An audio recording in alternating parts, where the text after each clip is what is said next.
Welcome to another edition of the Digicel Sports Show right here on Islandstats.com. I'm your host, Earl Baston, and joining me yet again is Jason Juggling J. Ole. Ford. Let's get that through. Well, Jay, we're going to talk about the Edward Cross long distance race, which took place yesterday. We had Bermuda, two young ambassadors over in Russia. We had the draw for the 2026 World Cup. Spoke to President Mark Reid about that draw. We had Dowray playing for the ECB Select against India A.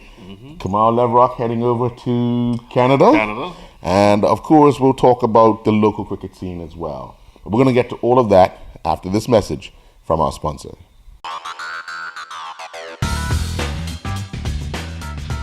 You may have heard Digicel is bringing the only true fiber-to-the-home network to Bermuda. But what does that mean? Fiber-to-the-home is the fastest and most reliable way to access the internet.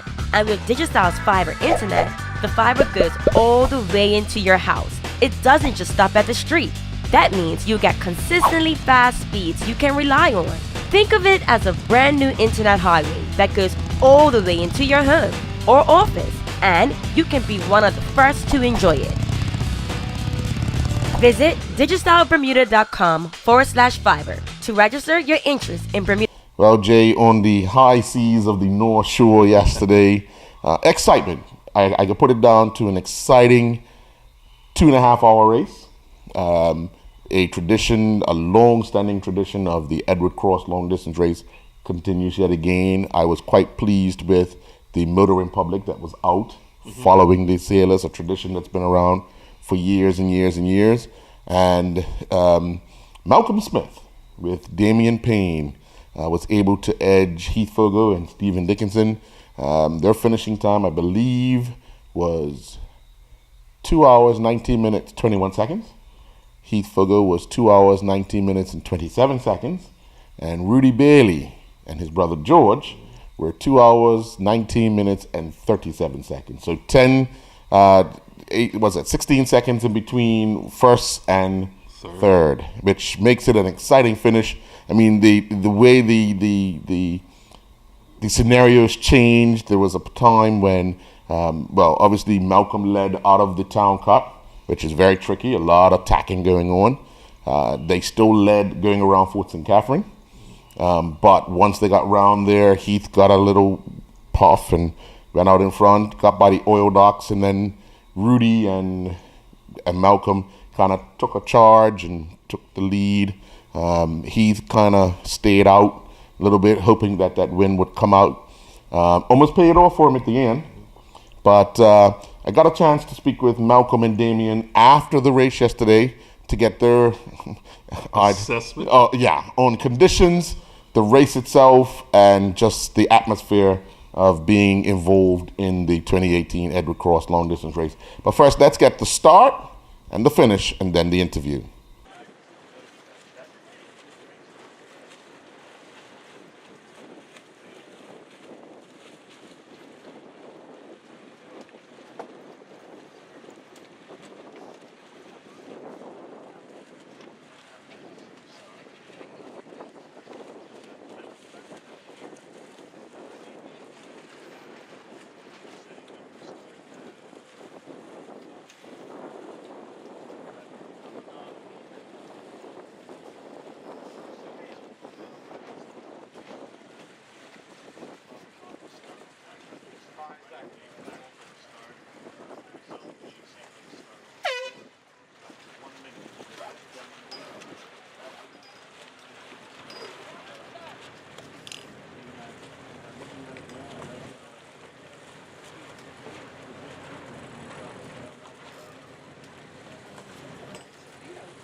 basic things.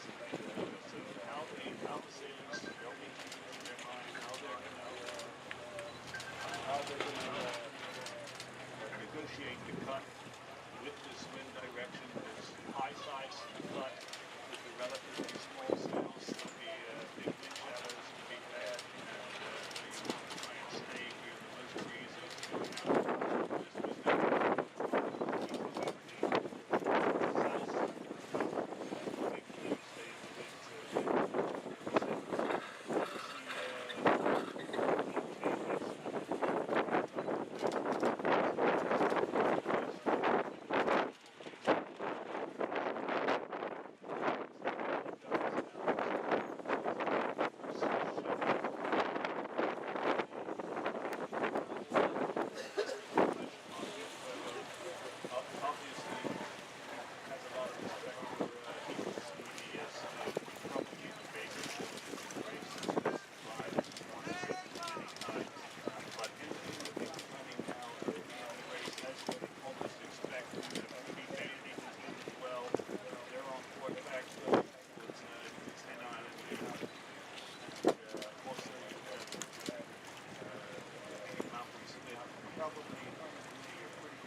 Here they come. Here they come. That's why I see it. I ain't.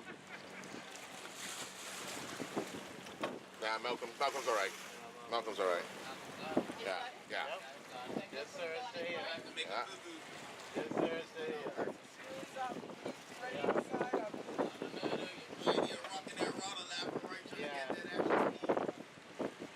It's not enough room.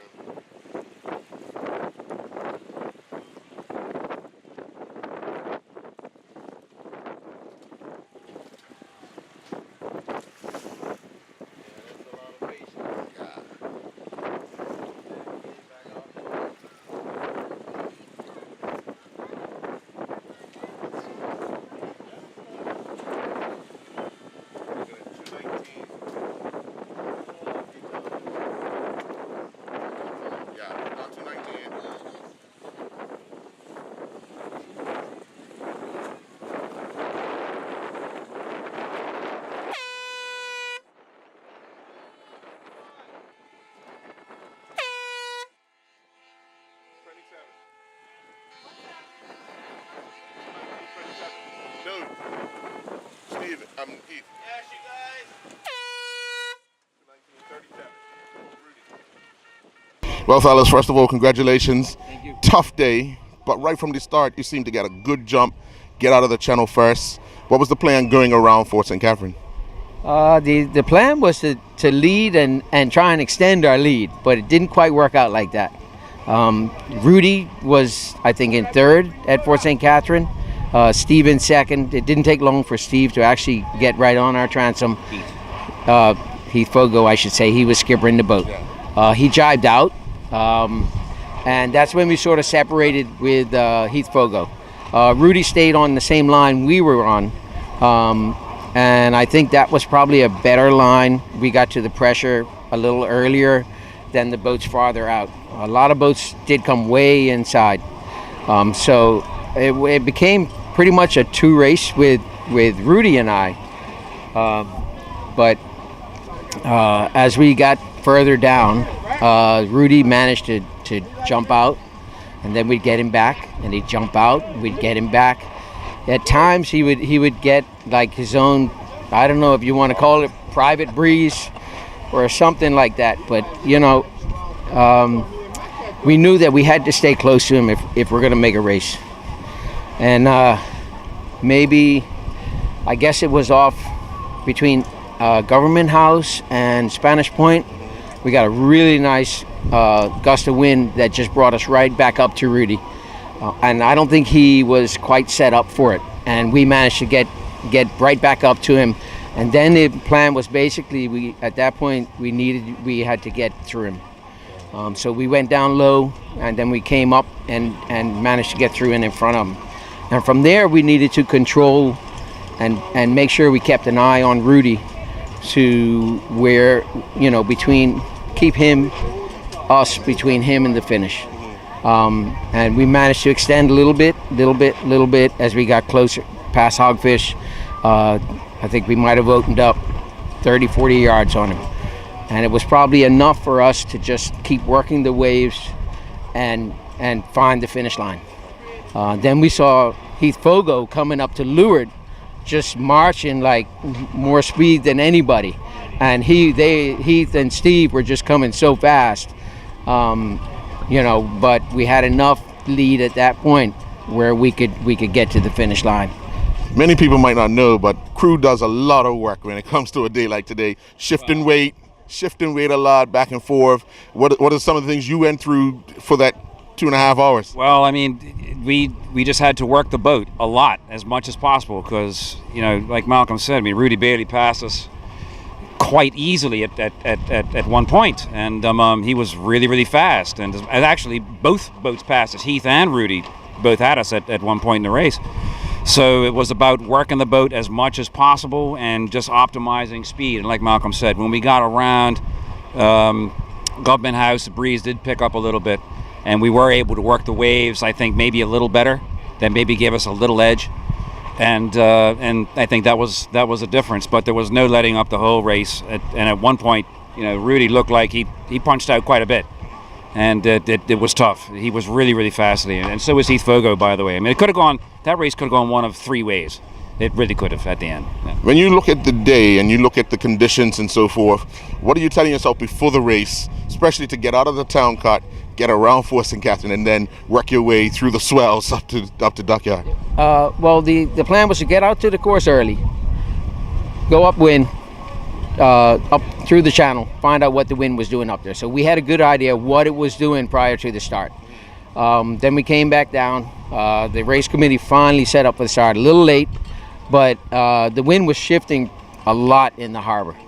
It was coming off the land. When you got further up, it was coming out of the right. It was all over the place. So basically you had to get a good start, clear air, and be able to control your own destiny, basically. You know, once we got up through the cut, I thought we did a good job opening up on Steve and Rudy, and we managed to get out of the cut by a good bit. But they were pretty fast, especially Heath Fogo on that reach to Fort St. Catherine, and they got close. And from there, it became a 3-horse race. So I thought we would have been a little faster in the lighter stuff on the run than we were, but I don't know. We just constantly made small adjustments to the rig. You know, whether it was the bang, the tension on the rig, just straightening up the mast a bit, trying to get a little bit more power or whatever it was.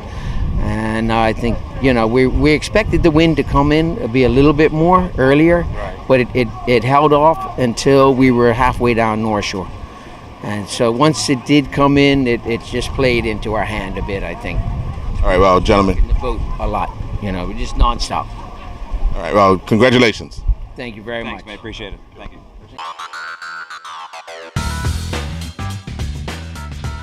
You may have heard Digicel is bringing the only true fiber to the home network to Bermuda. But what does that mean?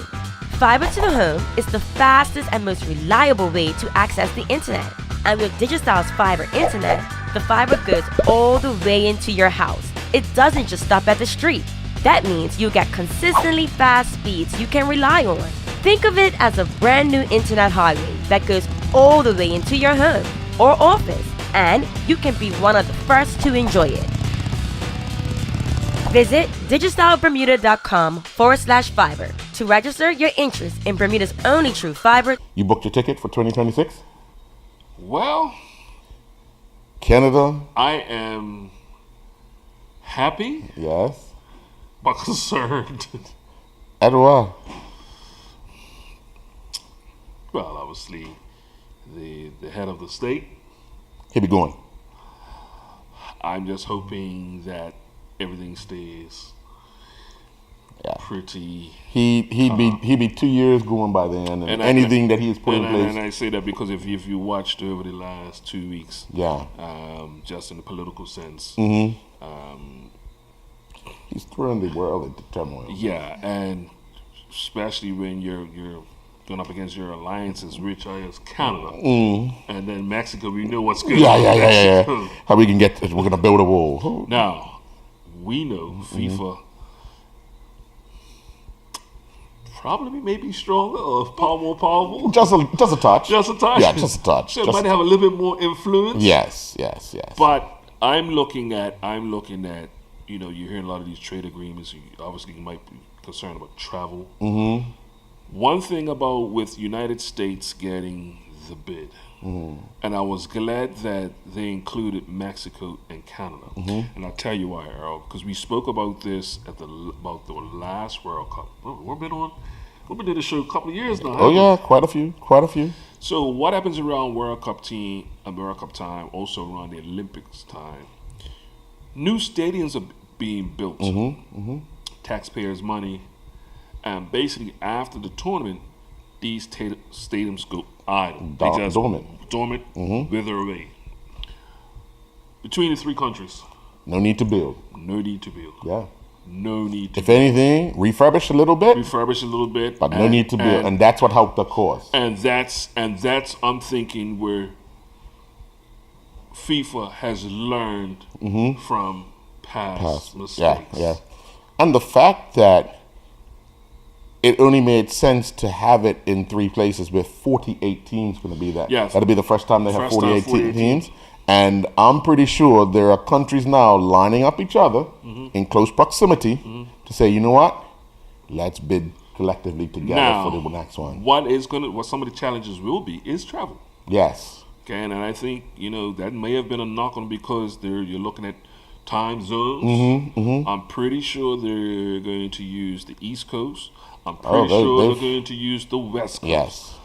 So just in that alone, you're going through 3 time zones in just that area alone. Well, I think they looked at it logistically for television coverage. Yes. So the early games on the East Coast wouldn't interfere with the early games on the West. Yeah. And the games in Mexico and in Canada can simultaneously be done the same way. Also, what I just take a note of this World Cup, the size of some of the stadiums that the games are being played in. Most of these stadiums are only holding about 30 to 40,000 people. Yeah. Which is fairly compared to average stadium compared to England. Yes. But if you go to United States right now with a lot of the MLS, their stadiums around 30 to 40,000. They'll be playing people. the World Cup in NFL stadiums, maybe. Well, I figured that between NFL and also the Coliseum. Yes. And I'm thinking that might be even the finals, the Coliseum in Los Angeles, because that holds over 100 and I believe 110. Oh, they moved it up. 110, 120,000 Yeah. people. So I'm thinking the Coliseum will probably be where the finals is, which was actually the finals when it was there The last time, 86, I believe. Yeah. So be interested, but also remember you have that great stadium in Mexico. Yeah. And then you got the new stadium up in Toronto. Yes. So it's gonna be, but I think you know what. to have 3 countries that are going to be excited. And I've been in I've been in Atlanta when the Olympics came and felt just the whole city vibe. Yeah. You had a chance to go down to Brazil. Yep. With the Olympics, you know what it feels. Trust me. When that Everybody's juiced up for it. everybody. No matter how you felt about it leading in, when it arrives and the atmosphere is there, it's nothing. And let's go to what you initially said just now. It gives chances soccer lovers just across the world, especially on the east, over this side of the world, gives us a chance to actually go and watch a game. Yeah, yeah. Rather be in the early groups, which would probably be the cheaper ticket, obviously. Yeah. Tickets by then, and what's that, 8 years' time? Tickets by then would be about, what, $5,000, isn't it? But there's an opportunity that, and like I said, I had a chance to see 2 games. I saw the semifinals and the finals of the Olympics with the year the Nigeria won. So I got to see, I got to see Nigeria, got to see Argentina, got to see Brazil play. So, I mean, I still remember it like it was yesterday. Yeah, I remember the final, Brazil and Germany in Brazil that I went to. It was 109,000 people at the game, and the place was shaking so much, and it went to penalty kicks. Yes, that's so. I'm very excited. But I want to ask you, because since it is World Cup time as we're talking, something as, I mean, obviously it's been some upsets per se in the first group stage, Which would always which be. happens, Yeah. which happens. But I don't think we talked about technology, VAR, video assistant referee, I believe it's called. Yeah. And it's played a part so far in 8. Well, the first ever one was the correct call. Yep. The penalty for. Actually, to be honest with you, I think all of them have been correct. Yeah. And I think for the naysayers, I think this works against them, and I'll tell you why. We've clattered many times of referees' mistakes, biasness, corruption. Right. And you know what FIFA's been going through? Oh, yeah. Corruption. And you know what, Earl? You can't say it. I mean, it may be the elephant in the room, but the betting side. Yeah. So if you have the technology and you're able to get it right, you must Use it. use You know what's been the one thing that's also helped them? The fact that the balls has gone out of play so quickly after. Yes, so quickly after. So it's not been a 5-minute wait. No. It's been maybe a minute, And it's been minute and a half. But you know, the only thing, and I heard some pundits speak about it. How much now does the referee does the referee still feel they're empowered? Right. Now, my suggestion was, and would always be, at that level, you have a 4th official, right? Yes. Who has a job to do. Right. Get one more official, right? And let him review. Because at any point in time, they're all in contact with each other. Yes. So he can come back to you and say, ref, you've missed that call. And that's sort of what's happened so far. Right. The referee, even a few of the games, the ref had not blown for the foul Right. or penalty. And he's got a message that says, hey, when the ball goes out, You need to come and check this. Yeah. And it's for the most part, it's made the difference Yeah. now. So it's going to be interesting, because when you look at some of the Maradona handball, And the goal. you look at some of these, and it's, man, that's rough. Yeah. But hey, I think England went out last World Cup. The crossbar. Yeah. Bounced in, bounced out, Yeah. but no goal. Yeah. Yeah. And I think at the time, I want to say at the time, they were probably split on having it Yes. Yeah. before that game. Right. After the game, I think they changed their mind. Yeah. Because they were totally against it. And I do like how they have phased it in. There's not all out review. Right. Only certain things can be Issues. reviewed. Yeah. And I got to see one penalty that was called over the weekend. And we see it happen every game. And even some commentators were saying if they was to call this every game, it could probably be 4 or 5 penalties. Corner kicks. Yes. The tussling. Over the shoulder, Yeah. dragged down. Yeah. And the referee got that right. The guy had both his arms. He wrapped him up. He was part of his jersey, wrapped man. He him was up. part of the jersey. So it almost goes to say, okay, so is one arm okay? Yeah. Or is one arm in a tug okay? Yeah. So But he wrestled it. But the guy said, but he had the nerve to call it. Yeah.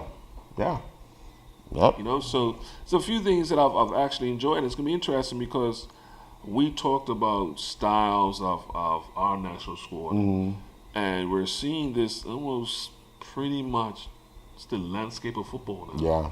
Especially with minnows, they are really, really, and we talked about with our national team. We're going to be against, a disadvantage of some teams with our height, Yes. our physical structure. But what I've seen with some of the minnows but mind, if you get to this part, you're only a minute to the people you're playing against. Right. Not everybody else is sitting on the outside. Right, but when you get to this point, and you're a minnow, what can actually turn the table around is number one, being fit. Yeah. Being the fittest team. As a team. Yeah. If you're fit as a team, you stand a chance. You stand a chance because you can run your opponents off the park. You can or you can abstain a lot of pressure for a long period of time and keep your concentration. And we know when you're tired, your concentration goes. Yep. So it's been very interesting, this group stage, and I'm very looking forward to the next week of games because it's some of the big boys. I'm just thinking about most of all the big boys have something to prove. I believe even though England got a victory yesterday. But it's against Tunisia, so do you jump up and down? 3 points is 3 points. I mean, do you jump up and down? 3 points is 3. If you win every game 2-1, even the final, you're the champion. Germany is looking for a point. They play Sweden next. Is it Sweden? Brazil. Got to put together 90 minutes, mate. Argentina. Got to put together 90 minutes. Some may say the best player in the world, missing from the spot. Listen, when you see Baggio hit row 34D, anything is possible, man. That's why when the ball's put down, somebody has to take it. You just don't run back to the halfway line. So tell me something. So let's say you're the coach for Argentina. Now you're captain / world's greatest out of all time. He's missed now 4 of the last 7 spot kicks for country and club. What do you do for the next one? Take it. I like you. Take it. Back him. Let me tell you something. Do you question when he misses 10 free kicks? Exactly. Because he takes the next one. Exactly. So don't start saying, don't let him take a penalty. And the penalty and the free kick for him, the same thing.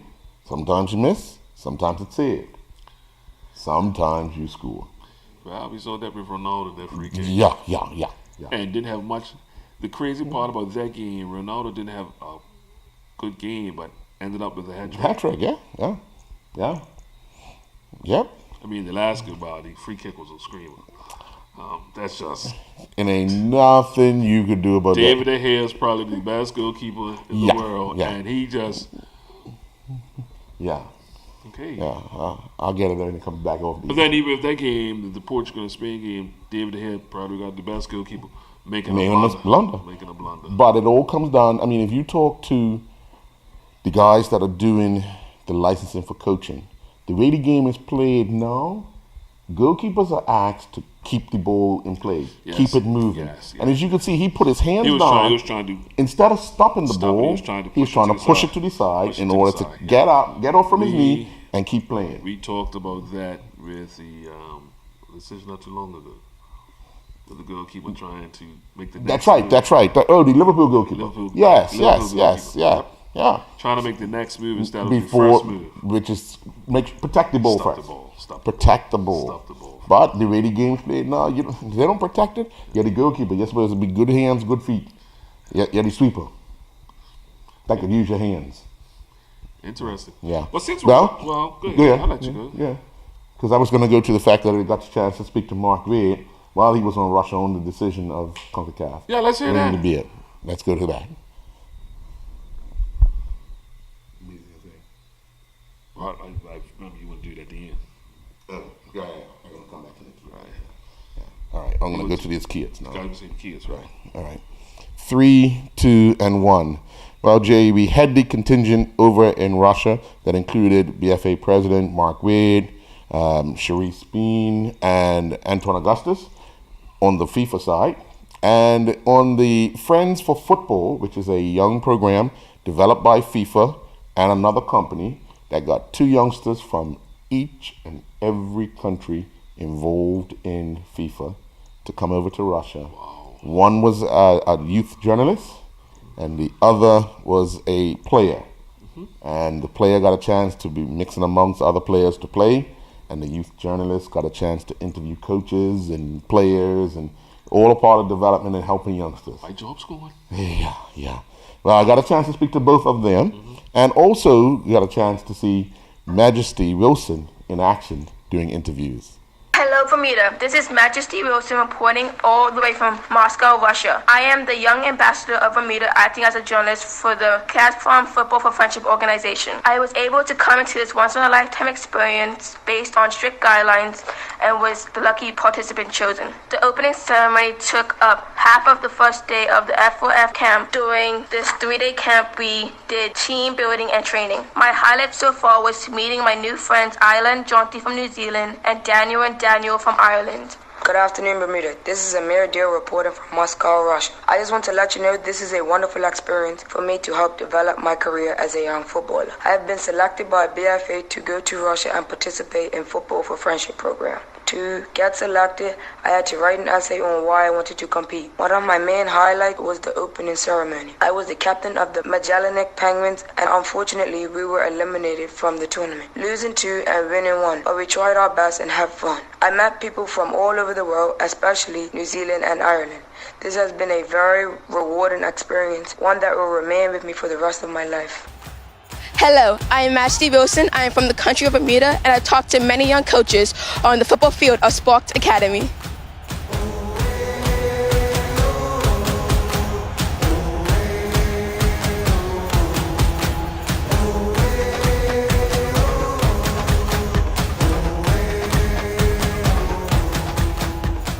Trainers are just a few years older than the young footballers. They show not only football techniques, but also teach children the basic values of the project, thanks to which they can succeed at the championship. Hello, what's your name and where is your country?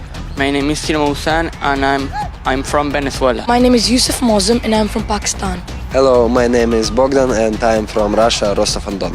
How would you bring your team to victory? Well, practicing and a lot of discipline. Of course, my team wants to win in this tournament and we will play attack football because my team is so strong and I have got very good players. First of all, warm-up. Warm-up is the key of training. After that, we will start with training and a little bit exercise, and to check their strength, we have a bit exercises that are tough.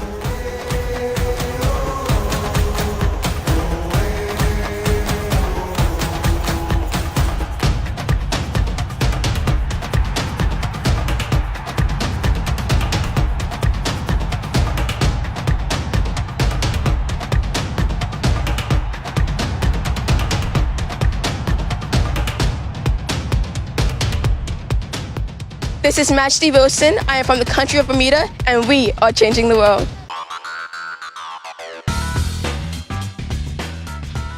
You may have heard Digicel is bringing the only true fiber-to-the-home network to Bermuda. But what does that mean? Fiber to the home is the fastest and most reliable way to access the internet. And with Digicel's fiber internet, the fiber goes all the way into your house. It doesn't just stop at the street. That means you get consistently fast speeds you can rely on. Think of it as a brand new internet highway that goes all the way into your home or office, and you can be one of the first to enjoy it. Visit digicelbermuda.com/fiber to register your interest in Bermuda's only true fiber to the home network. Well, one thing, she got the name for TV. Wow, Majesty. Majesty. Some people just get it like that. Yeah. Back to you, Majesty Wilson. Back to you, Majesty. Is it your Majesty? Yeah. Well, later in the week, I'm going to have a chance to sit down with Majesty and the young man to talk about their experience overall. So, Can we? Yeah. Well, last weekend, Delray Rollins was in the ECB select team that took on India A. India A, obviously, those players are knocking on the door to be in the first team. Yep. They put up a total of 125, I believe, for 8. And the ECB team could only manage 203. Delray scoring 16. He bowled a few overs, got 1 wicket. But the experience that he would have gotten again. Remember, he was over in India a year ago. Yeah. Doing rather well. Now to have that, some of the same players play against him. I was just going to say, some of the same players, but now different conditions. Yeah. Different conditions. And just to see how he got on. He's having an up and down year. He led his Sussex team as a captain in the 50 over match a few weeks ago. He's playing for Eastbourne as well.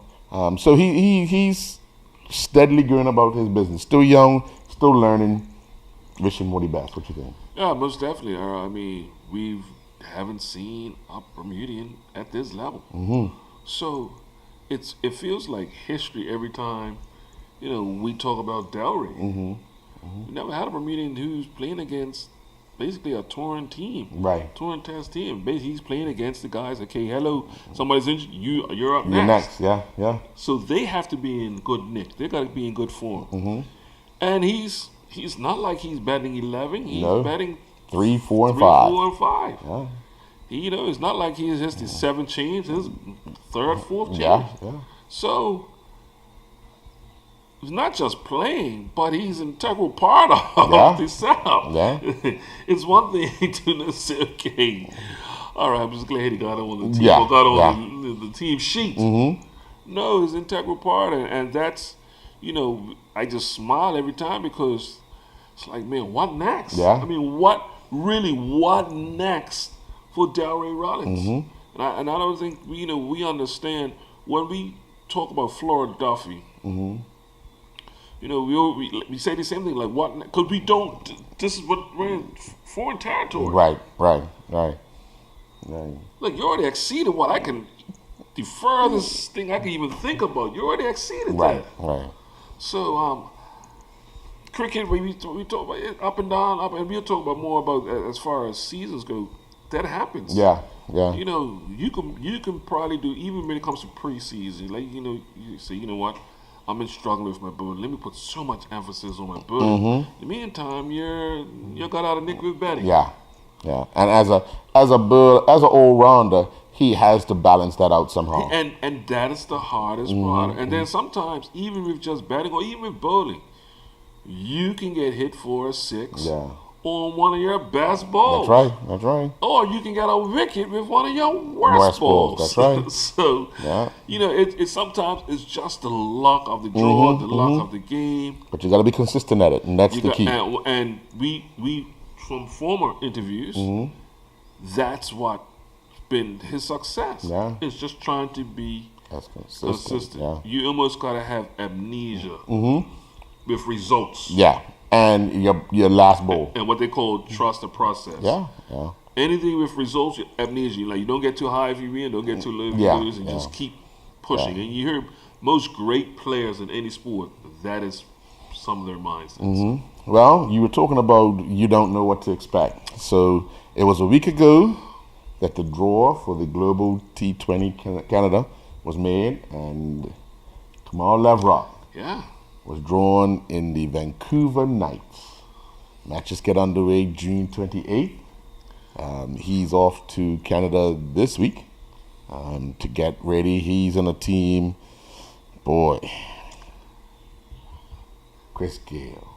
So, very, very, just going off our Chris Gayle and many others. Yeah.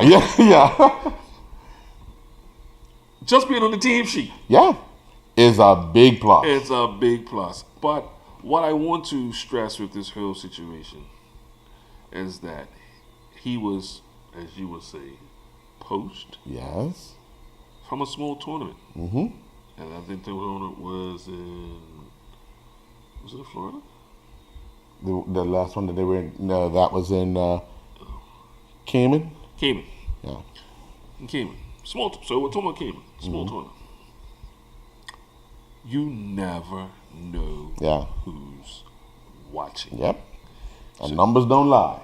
Every time you pad up, every time you walk out, the way the internet is now is so powerful that if somebody wanted to poach you halfway around the world, it could be done. It can be done. Video evidence don't lie. Video evidence don't lie. He played in 2 of those games in the World Cup qualifiers. Man of the match. Bermuda's High scored twice. Not only Bermuda High School, but let's go back to the technology. There was footage of it. Yes. Yeah.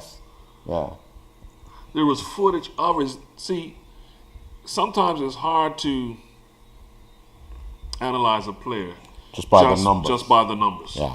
When you see a guy scoring 155, or let's say even 75, he hit 6 sixes and 8 fours. Okay, were they swipes? But let's think about it. Let's think about what that says. That line. So you say Earl Baston was in there for 120 minutes. You bet salute. Of course. He hit hard. 100 runs on the button. Yeah. Out of 160 balls. 10 fours, 3 sixes. Well, what that stat doesn't show, Earl Baston got dropped 10 times. Yeah. So there was careless shots. Right. There weren't any. Well, there were some clean, but they were careless. More careless and reckless than anything else. Bad fielding. Missed run out 5 times. You know. But with video foot, it doesn't lie. Yeah. It doesn't lie. Yeah. So I'm excited for Kamal, and I can't wait. Hopefully he does get in because we talked about it last year for Cup Match. He's born for these. Yeah. He is born. He'll be chomping at the bit. Oh, he's born. And they play the opening game. Oh, he's born for these moments, man. Yeah, his. They play the opening game. I'm really happy for him because we heard some naysayers. Oh yeah. With his last interview. Right. And this is not to say, well, what about me now? This is to say the show still goes on. Oh yeah, definitely. You move on. You don't let one incident or one thing hold you back.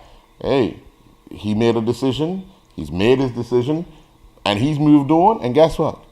The doors have opened. And let's think about it. If it was that serious of an offense, the door would never have been opened. Never been opened. Yeah. Yep. I'm pretty sure, because once again, there's video, there's interviews. Yeah. So it's not like to say that information wasn't privy to by the coach drafting. The coach drafting. Yeah. He would have known this. Oh yeah. He would have investigated it, and then he would have made his decision, and we saw what his decision was. Yeah.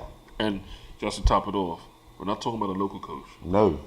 We're talking a coach from Jamaica. There you go.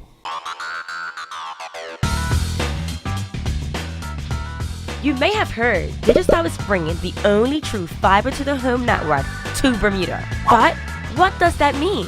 Fiber to the home is the fastest and most reliable way to access the internet. And with Digicel's fiber internet, the fiber goes all the way into your house. It doesn't just stop at the street. That means you get consistently fast speeds you can rely on. Think of it as a brand new internet highway that goes all the way into your home or office, and you can be one of the first to enjoy it. Visit digicelbermuda.com/fiber to register your interest in Bermuda's only true fiber to the home network. Well, staying with cricket, we're going to talk about the weekend action. Top game of the weekend. We haven't been around for 2 weeks, so we could actually talk about what's been going on. But we can talk about the game. Can't remember back that far, man. Well, I went to the game, so I can. Which one? Well, we can go back a couple of weeks ago, but let's stick with this week. Let's stick with this week. Well, on Sunday, game of the day, Southampton Rangers were at home to St. David's. These two teams met the first game of the season. St. David's was victorious in a low-scoring game, wasn't it? Yeah. And another low-scoring game. But this time, Southampton Rangers had enough to get over the line, picking up a 5-wicket victory. St. David's 180 all out, I believe. 180. Southampton Rangers 182 for 5. For Southampton Rangers, the big ones stepped up. Let's look at the Rangers' season so far.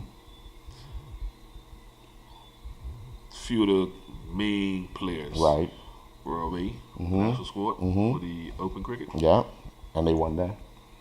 And they still won that. Yeah.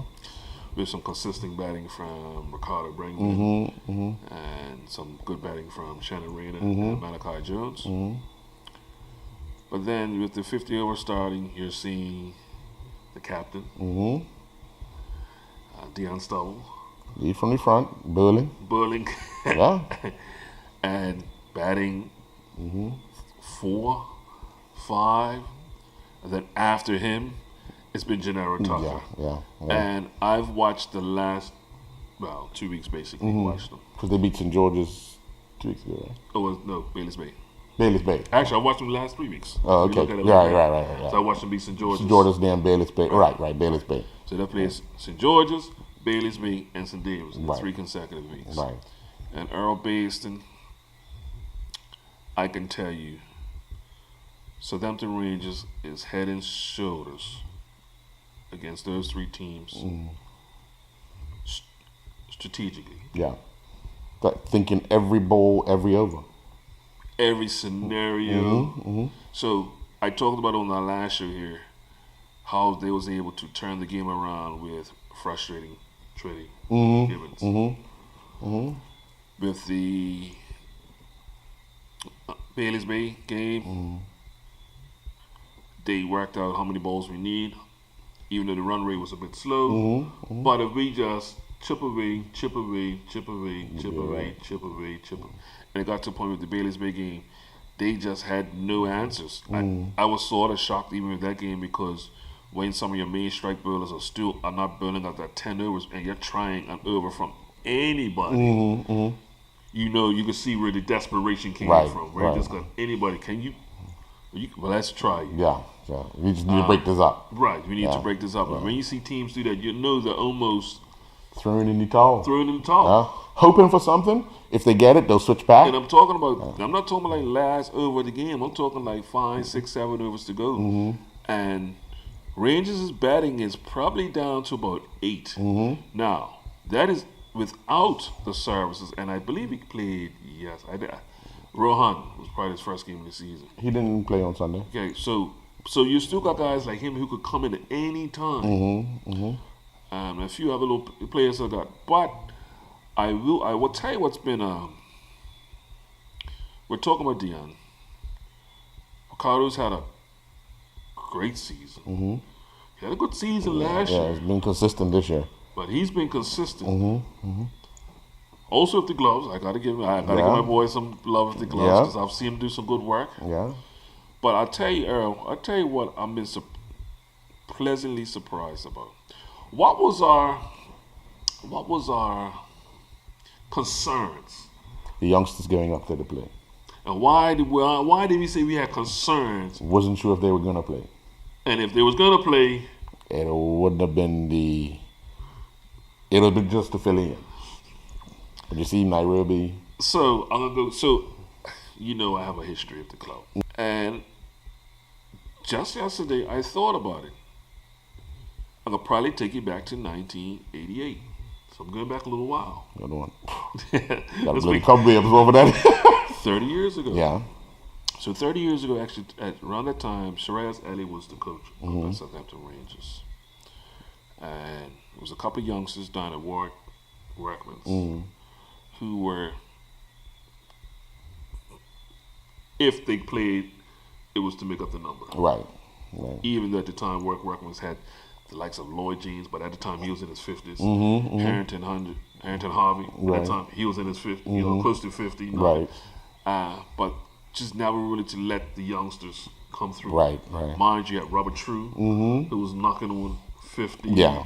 Yeah. Like Paisley Keynes. I mean, we can go on and on with the names that were there at the time. But Shiraz, at the time, Southampton Rangers didn't really have a youth program. Right. Similar to this year. No. right? Yeah. No? Yeah. And asked two guys come up after they had played them at the time. They had played them in a third division match. We used to have on Saturdays. Yes. Yes. Yes. And they performed well. So they got poached from that game. Sure. And they were approached by Shiraz Ali. Would you come to Southampton Rangers and play? Now, it caused a stir. Yes. Out of work. Sure. Obviously, because, rivalries. And I know one of the youngsters even asked the questions like, okay, hold on. One was a wicketkeeper. At the time, you had Quentin Sherlock, a former cup match wicketkeeper Yes. at that. Yes.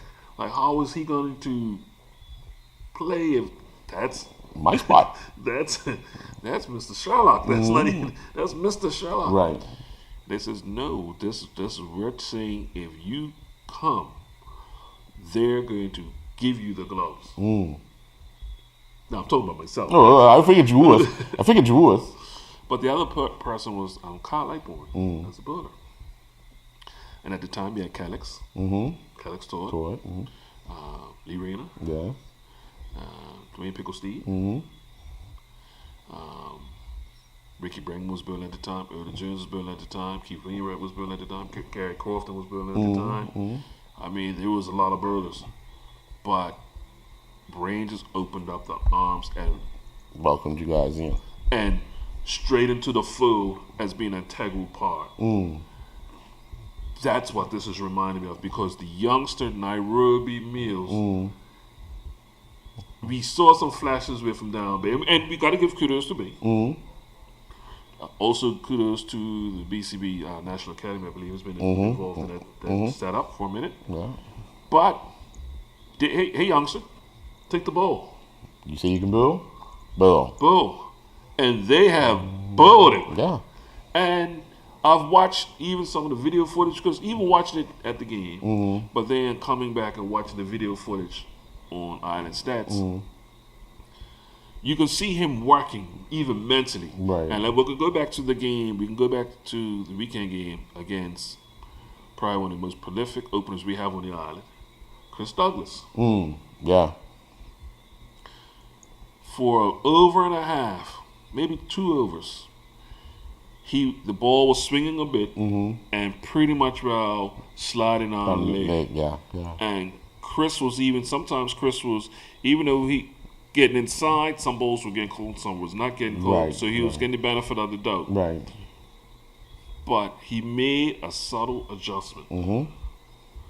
A subtle adjustment that Chris didn't pick up. Right. And was able to push the ball away from Chris. Got him reaching. Yeah. Safe hands, though. Well, Janelle talking. His knock and drop Chris Douglas. He's not going to drop that. No. But you can see it was, even though it was an open batsman, but you can almost see the air got let out of the balloon. Yeah. Because, hold on, if Nairobi's going to do that, Nara's not had any shine the ball up yet. No. Nara's going to pick up 2 or 3. I think he ended up picking up 4. Yeah. D's opening up bit from D's and got 1 or 2. Yeah, he got 1. Vernon Eve has been collecting an average of 3. I think he got 3. Yeah. So if you're getting contributions from Nairobi, Sheldon Caesar, youngster Charles Trott, Yeah. along with the batting lineup with I forgot Malachi Jones. Yes. And that was the point I was going to make. That was the point I was making. They've got Malachi Jones, who's probably, let's think about it, Earl. If there was somebody you want to give the first ball to on the island, It'll be him. it'll be him. He's building third. Malachi has said, no, you take this. Malachi is going to open up the building for cup match. Right. But Malachi is, so I've got to commend the Rangers for speaking on it and coming through with it. Because remember, Right. that was our concern. Right. We right. heard, the youngsters da da da, and we is struggle like, to play. we like, I gotta see this Yeah, to believe yeah, it, you know. yeah. Because And we've seen it. And we've seen it. So the coaching staff up there, Ricky Bregman's done a great job. But it also helps when you have that many veterans in there who can. And I've seen a couple of games now when even if Nairobi's been struggling, you had the likes of Dion come to Right. one bowl. Not everybody. Right. Then the next year, Gennaro might come to next year, Ricardo. So he's had that Yeah. on Leadership the field. on the field. He had that down at Bay too. Right. With Steven, Rodney. Yeah. Yeah. Lee Malachi. But man, but still forgetting about. So let's look at the batting lineup. Malachi, Shannon, Trey, Dion, Gennaro. I'm sorry, Ricardo's in there before that. Ricardo, Gennaro. Yeah. Gennaro. Yeah. Yeah. So even though we're just going past the halfway of the 50 overs, Earl, I'm not. To be honest with you, St. Davis look like they're in disarray. I don't think they know what the strongest 11 is yet. Right. CJ Outerbridge hasn't really done anything this year. For whatever reasons. I've seen three Other games. matches of him. And I've you could probably help me out, but has he built 10 overs? I don't think in a game. In a game? I don't think he is. And we were expecting him to push on this year. Obviously, some felt that he should have been cup match last year. I tell you, it's not too early to talk about it because his name will get called up. But if you start looking at what he's done, you're going to start saying, hey. Start questioning and doubting. Yeah. Yeah. And to be honest with you, two names that got pushed around last year for St. George's, Charles Trott and CJ Outerbridge. Charles Trott's not having a...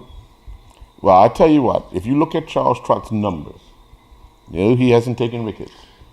But he hasn't given up. He hasn't given up. One game he did. He gave up like 40-something out of 7. But that was that one game. Right. But that was down St. George's. Treddy took a hurdle out. Yes. Which can happen. Yeah. But in saying that, no, you're right. So it's gonna be interesting. But let's talk about the next game because I also want to get to one of the first division teams. I definitely want to talk about this first division team. The game you're talking about is the abandoned match. Actually, no, the one after that. But we can talk about the Well, the only information we have about the abandoned match was the player was given out, refused to leave the field. Umpires. Yeah, conflicting stories there. After speaking with you concerning that, there was a conflicting story because we was questioning the umpires. The square leg umpire? Square leg umpires. Come to find out that it was Wayne Campbell. Square leg. Square leg. Okay. But before we even get into what actually happened, let's go from why it happened. I'm going to say why it happened. We've had, for years now, and especially this season, a shortage of umpires. Both umpires were not scheduled to umpire. Right. They decided to help out. Right. Hence, we questioned why one umpire was. But both of them are trained. They're trained, and they are considered officials. And they put their hands up. Yeah. To umpires. So Right. I have to commend them first because they could have said no, and then the game would have never been played. Right. We've had many teams who have played this year without any umpires. Right. Official umpires. So they're still trying to. Even though I commended, last year I think we commended 2 umpires going abroad. Stephen Douglas and Best, I believe. Last year? No. Oscar Andre. They're in Jamaica.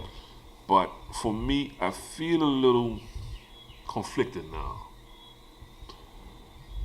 In certain industries, let's take for instance like retail. There's certain times that you just can't go away. Well, we want our national squad to play when it's in our season. Right. So why wouldn't our umpires get called for international duty at the same time? I understand, but what I'm saying is that I don't mind them getting called. Mm-hmm. You can't leave the cupboard bare either, and sacrifice. But the same thing would happen if the national squad was going. There's some teams that left bare. And like I said, that's why it's a conflict. Right. I didn't say it's right. I didn't say it's wrong. I said it's a conflict. I've been battling this. I love to see my boys go to an international duty. You know me. That's me. Yeah. But I hate to see that we have a crisis. Well, you know what? I'll say this, Jay. Players, behave. Join up, become an umpire. Simple. But and more people will put their hands up. But guess what? You said that before. Oh, yeah. And you said it even louder. Yeah. Has anybody heard you? They hear. They just don't listen. So let's get to the issue. And in this game, especially in the amateur level, we talked about World Cup with the technology. Mm-hmm. There's no technology. No. Okay? There's no technology. So we only could go off of a man's decision. Yes. This is notably to be the gentleman's game. Mm-hmm. Along with golf, but the gentleman's game. And there's going to be decisions that's going to go against you. And there's going to be decisions that go for you. Mm-hmm. If we're trying to bring fans, because we saw this in football. Oh, yeah. If we're trying to fill in that gap from our 14, 15 years old to 21, because we're losing a generation. Yeah. We have to have some type of deployment on Yeah. the field. Yeah, without a doubt. From our veteran senior players. Yeah. Senior players. Yeah. So whatever the decision was made, wherever the player not wanting to leave the field, obviously you bring the game into disrepute. Mm-hmm. And umpires made a decision. Yeah. Whether who's right, whether who's wrong, we're not there to. Right.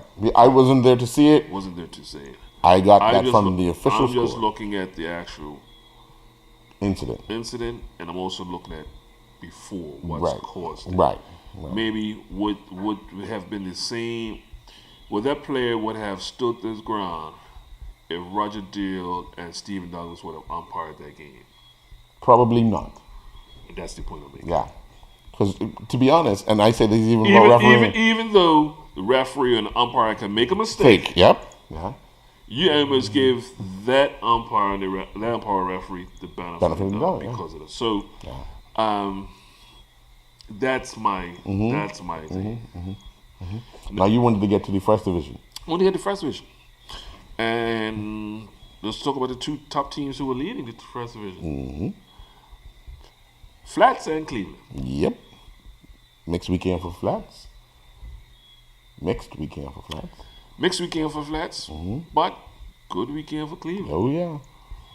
We're less than a month away from Eastern County, with Cleveland being in the first round. If you want to talk about informed players, and even there's two different divisions, and we've had this argument before of the competition. Yeah. But I don't care what any bull or any batsman want to see the ball coming off the bat, and voters want to see the wickets tumbling. Yep. Cleveland is actually, which is a team that I always thought that might be fighting for players. Yes. I was even thinking that the president would have. Also losing the services of their coach last year, Clay Smith, which also he filled in a few times. Yeah. Also Clay Darrell.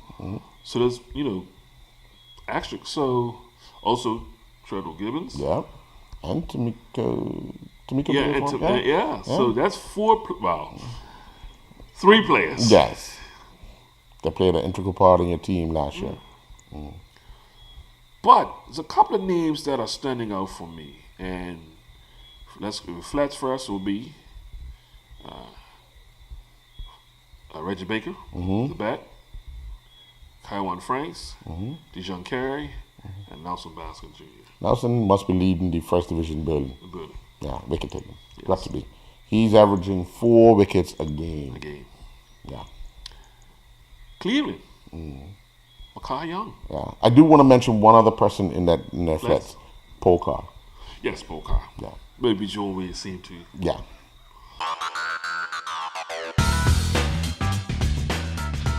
You may have heard Digicel is bringing the only true fiber to the home network to Bermuda. But what does that mean?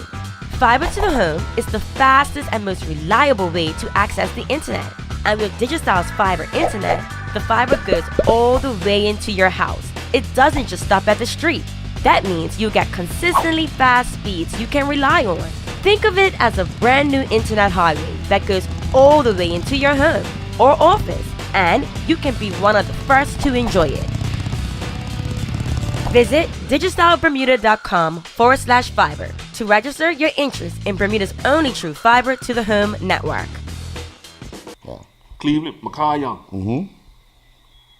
Week after week, he's filling up the stat sheet. Yeah. Now, I can honestly say I haven't seen Cleveland play. Right. I've watched him play. So, going back to what I said earlier, stats don't say everything. But my question to you, Earl Bays, my question to the St. George's Selection Committee, which I'm not a part of. How many of these players will be asked to come to train? Yeah, Makai was in the final trial last year. He was, but I'm just throwing it out there, Earl. Because even though St. George's is playing in a higher division, we know through history, when they play in a higher division, they sort of must want to stick with majority of the league team. When that was going on, remember they were winning the league. They were winning the league. When they were taking majority of their the league players, they were winning the league. Okay, we're talking about... And they were winning cup match. We're talking about the whole team. We never took the whole team. Basically. They were winning the league and we were winning cup match. But guess what? It's been happening since then too. Nah. How many St. George's players have played a cup match the last few years? It hasn't been that many. And to be honest with you, well, the problem with Somerset is they don't have players to play other than the skipper. What I'm saying, but to be honest with you, they probably wouldn't have even played if they weren't playing with the Georgia League team. Maybe. It is what it is. So it's going to be interesting to see who's going to be called, because Wendell Smith has stated his plans for the preparation. Well, remember, he's the assistant coach. Like I said. Remember? Yeah. No, I stated. I didn't say that it's actually taking place. Saying that you want to have 3 trial matches, saying you want to have X amount of training. We know what training sessions look like on a weekly basis around the island. Oh yeah, without a doubt. Without a doubt. But you know what's funny? Cup match is a little different. Well, no, hold on. Cup match is different if the players are optimistic about making it. Yeah. If they don't feel they have a chance, they don't train. They just play on Sunday, and then go for the final trial. Yeah. You've seen it. I've seen it. Oh yeah, definitely. So, and then who knows what happens after that final trial? Because then everything gets. Yeah. So I just want to see the opportunity. We've heard that it's they're sort of laxing a lot of their picking process or selection process to build up a bigger pool of players. So it's going to be interesting this year what St. George's actually do. And like I said, you want to have, for me, Earl, cup match for me, I want to see the best 22 or 25 players, because sometimes you can't get an even 11-11. The best on the island. Right. But you want to see the players that are on form. Definitely. That are on form. Yeah. So, something that I'm looking forward to. And let me ask you this question. Hit me. How come you don't talk about some of the players that are not on form? Because, but we could talk about it. But you never do. But hold on. We haven't talked about the games those teams play for. We talked about Southampton Rangers. Hold on. So you know what? I want people to go back and watch the show prior to this, because I mentioned about Terran Frey not being on form. Yeah. Who he plays for? Bailey's Bay. Oh. We talked about Greg Mabry being on form. Being on form because he was one of the players that Yeah. always seems to get. Yeah. Didn't I talk about Stephen Otterbridge? The last show? Last show? The last show. Oh, well, okay. So one show he's talked about 3 players from Somerset. But every show since cricket season, you've brought up St. George's. Because who? Go back and check the video. Right, because who has made 5 changes early? Regardless, we're talking about form too, you know. Earl Bears. Aren't you talking about form as well? I'm hurt your feelings today. No. I'm just all I'm doing is stating a fact. You know, and I know. You know, and I know. Right? You know, and I know that Somerset's only going to make at the most 3 changes. Yeah. You know, and I know. Yeah. Right? Mm-hmm. And what are those 3 changes going? Where are those 3 changes going to come from? You think that's going to come from an outside team? Because players from outside of the league team? Because most of the players, like you said, have stayed, play for other teams, right? Right. So if anything, they're going to try to get in some of the league players, right? I doubt it. Well, because why? They're not good enough. Right. So why are we going to have this conversation? No, but we're talking about it. No. So my point is, Somerset, anybody besides Justin, Corday? Well, Justin. Jordan, Greg. Mm-hmm. Anybody else in the league side right now has been on form? No, I'm not even talking about that league team, you know. No. And have we talked about that? One show, yeah. Right. The last show, yeah. And has anybody been on form since? Or for Somerset? Yeah. They haven't played since. What are we talking about there? No, see? I said you never talk about Somerset. You always talk, every show you've talked about St. George's. I'm trying to make my point. I'm bringing up players who are actually playing. But you keep saying St. George. But if we're going to talk, let's be balanced. Okay, so let's go back. Yeah. I'm really bringing up St. George because the players that I've talked about have either played trials for St. George's. Right. And that's still no guarantee because... And that's no guarantee either. But in the past, they have gone and played trials for St. George's. Definitely. Now, the only player that I can remotely say, and I talked about in the last show... Yeah. One show. Brian Hall. Yeah. Because he started training for Somerset last year. And then went St. George's. Yeah. But he had a hot start, and we haven't heard from Brian Hall since. Yeah, he's melted down. Yeah. So if we want to go through Somerset's side, the only I can say right now for a fact, Terran Frey, but he's the vice captain. Also, your national captain. You're hoping that he's gonna come through. Yeah. Okay. Well, he opened on Sunday for Bill. He opened on Sunday. He's got to get back to that comfortable position. So, do you think his position is in jeopardy right now? No. Right. Well, you never know. We're not a selector. Well, put it this way: who will take it? Is my point, right? Hey. Trey. Ricardo. Well, that's what's let's go down. So we can talk about that. Taryn. Chris Douglas. Chris had a good knock already. Yeah. So we're not gonna drop it in, right? Trey. Trey's had a consistent. Trey's had a season like his personality. Yeah. Quiet, but when you look at the numbers, yeah. They're there. Yeah. Right? Sure. The unstoppable. You're not gonna go anywhere. Jordan the Silver. This man's and runs. Yeah. Greg, it's to be interesting what they're gonna do because with Steven, right? And that's why I said they might make 3 changes this year. You got Steven, that's obviously hasn't been on form, but do you still take him to help out with the leadership? Yes. Which he was obviously a vital part last year, because you don't have Gennaro Tucker. And he offers another a left-hander. Right? Yeah. We could probably, I won't count it out yet, but because who knows? But we probably will not see Kamal Lavrock this year. But I won't count it out because you never know. Kamal. Yeah, last minute. And because of last year, that's got to have the bit in his mouth. Right. So you just never know. Yeah. Right? Yeah. And then Greg Mabry, because if you look at the rest, Dag Brennan, you going to drop Dag Brennan? No, they're not going to drop Brennan. No. That ain't going to happen. Malachi Jones? That ain't going to happen. And weren't Malachi the vice captain 2 years ago? Yeah, so Malachi was vice captain last year. Yeah, relax. So when I start going on the Somerset team, it's almost. Let's hope that we are not shocked by either. At midnight. What I will say.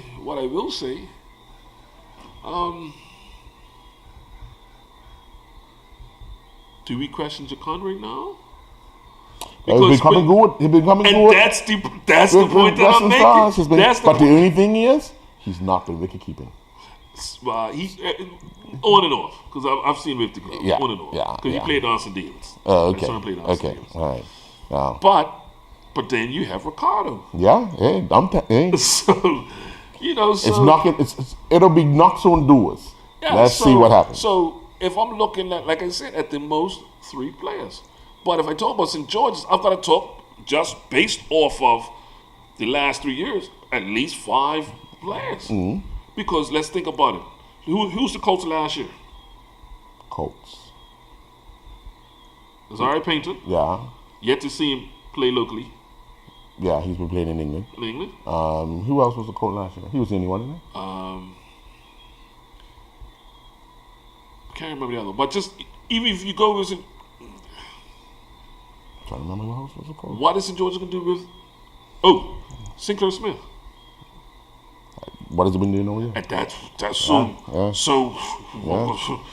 Hey, that's why I'm not a selector. You know what I'm saying? So it's so many more questions, and that's why we're talking about this, because the guys that we're talking about, the people that I'm talking about, will be guys who probably be looking to knock on the door of their spots. Definitely. And that's the point that I'm making. So the guys like Kaiwan Franks, who wasn't, Nelson Bascom, Makai Young, we talked about CJ last year to make it, and Charles Strutt, but have they done anything this year to earn a spot this year? Yeah. So would it come down to the trial matches? That trial matches probably be more important than anything. Yeah. You know? Which is going to be the ultimate thing. If they have the 3 trial matches, then... And let's see the elephant in the room, the Bascom brothers. Yeah. You know, they've had a mixed bag.